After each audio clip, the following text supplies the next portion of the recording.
Assalamualaikum warahmatullahi wabarakatuh. Selamat pagi semuanya. Salam semangat untuk kita semua. Semoga kita semua selalu dalam keadaan sehat ya, dan selalu dalam lindungan Allah Subhanahu wa taala. Selamat menyaksikan video pembelajaran bahasa Indonesia hari ini ya. Silakan simak, pahami dan pelajari dengan baik. Hai semua, sekarang kita masuk di materi ceramah KD 3.23. Apa sih ceramah itu? Ceramah adalah pembicaraan di depan umum yang berisi penyampaian suatu informasi mengenai pengetahuan dan lain sebagainya. Yang menyampaikan adalah orang-orang yang menguasai di bidangnya, dan yang mendengarkan biasanya melibatkan banyak orang, dan medianya bisa langsung ataupun melalui sarana komunikasi seperti televisi, radio, dan media lainnya.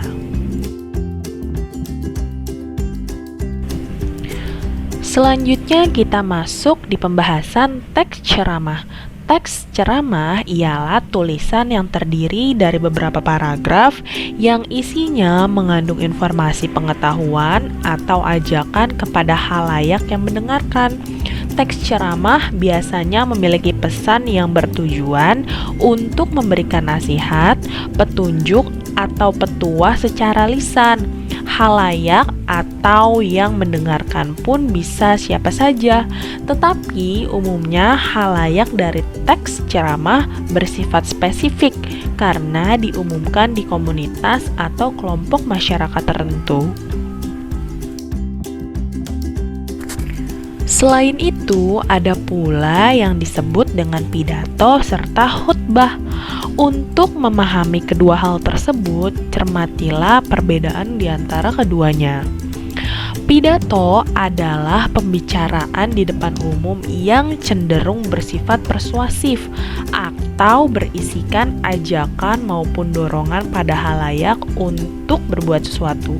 Sedangkan khutbah adalah pembicaraan di depan umum yang berisi penyampaian pengetahuan keagamaan atau praktik ibadah dan ajakan-ajakan untuk memperkuat keimanan.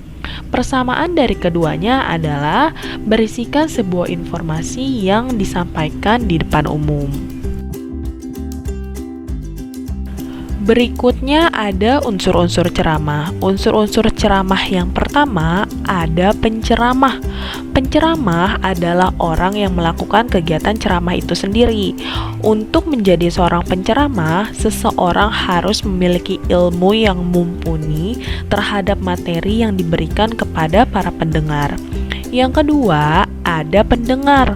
Pendengar merupakan penerima nasihat-nasihat dari sang penceramah. Dalam hal ini, pendengar bisa siapa saja, tidak terbatas status sosial, umur, jenis kelamin, latar belakang, dan lain-lain. Yang ketiga, ada materi. Materi dalam ceramah berisikan ajaran-ajaran agama. Akan tetapi, ceramah yang bagus adalah ceramah yang mampu membuat pendengar tergugah dan terdorong untuk melakukan nasihat-nasihat yang disampaikan oleh si penceramah. Selain itu, materi hendaknya disusun secara sistematis sehingga materi yang disampaikan dapat diterima dengan baik oleh pendengar.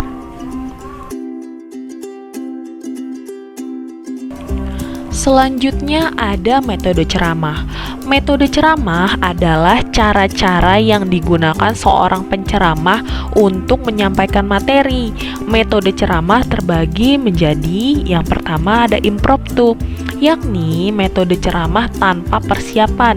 Biasanya penceramah yang melakukan metode ini sudah memiliki jam terbang berceramah yang cukup tinggi atau cukup banyak.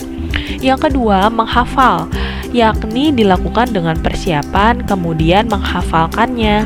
Yang ketiga, membaca naskah, yaitu melakukan ceramah dengan naskah yang lengkap.